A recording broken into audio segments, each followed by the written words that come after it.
Hi all, எல்லோரும் எப்படி இருக்கீங்க? தீபாவளி ஸ்வீட்ஸில் நான் நெக்ஸ்ட்டு செஞ்சது லட்டு தாங்க. எப்படி சாஃப்ட் அண்ட் ஜூஸியாக லட்டு செய்யலான்னு பார்க்கலாங்களா? நான் 4 கப்ஸ் கடலை மாவு எடுத்திருக்கேங்க. அதை நீங்கள் நல்லா சலிச்சு எடுத்துக்குங்க. நான் கலருக்காக மஞ்சத்தூள் ஆட் பண்ணியிருக்கேங்க. இது ஆப்ஷனல் தான், வேணால் ஸ்கிப் பண்ணிடுங்க. கொஞ்சம் கொஞ்சமாக தண்ணி ஊற்றி நல்லா கலக்குங்க. கட்டி இல்லாமல் நல்லா கலந்துக்குங்க. ரொம்ப கெட்டியாகவும் இருக்கக்கூடாது, தண்ணியாகவும் இருக்கக்கூடாதுங்க. இந்த கன்சிஸ்டன்சியில் இருக்கணுங்க. நான் இந்த கரண்டி யூஸ் பண்ணி தாங்க நான் மாவு தேய்ச்சி எடுக்க போகிறேன். எண்ணெய் சூடானோன்னு மீடியம் ஃப்ளேமில் வச்சு கொஞ்சம் கொஞ்சமாக மாவை ஆட் பண்ணி நீங்கள் இந்த மாதிரி தேய்ச்சிங்க அப்படின்னா மேலே அழகாக எலும்பி வருங்க. 2 செகண்ட்ஸில் நம்ம எடுத்துடலாங்க.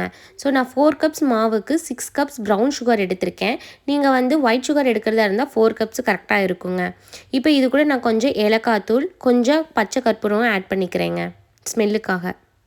பாகு நல்லா கொதிச்சக்கப்புறம் 1 ஸ்டிங் கம்பி பதத்தை செக் பண்ணுங்கள். 1 ஸ்டிங் கம்பி பதம் வந்த உடனே கேஸை ஆஃப் பண்ணிடுங்க.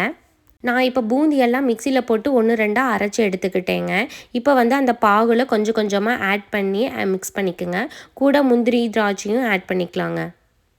நல்லா கலக்கினக்கப்புறம் கொஞ்சம் நேரம் அப்படியே 1/2 அன் ஹவர் வச்சிடலாங்க. நீங்கள் எந்த பாத்திரத்தும் போட்டும் க்ளோஸ் பண்ணி வைக்காதீங்க. க்ளோஸ் பண்ணி வச்சா அந்த ஈரம் பட்டு கெட்டு போக வாய்ப்பு இருக்குது. அதனால் நீங்கள் க்ளோஸ் பண்ணி வைக்காதீங்க. ஒரு 1/2 அன் ஹவர் ஆர் 45 மினிட்ஸ் கழித்து நீங்கள் உருண்டை பிடிச்சிங்க அப்படின்னா சூப்பராக சாஃப்டாக வருங்க. ஜூஸியான லட்டு ரெடிங்க. இன்னொரு வீடியோவில் பார்க்கலாங்களா? Until then by.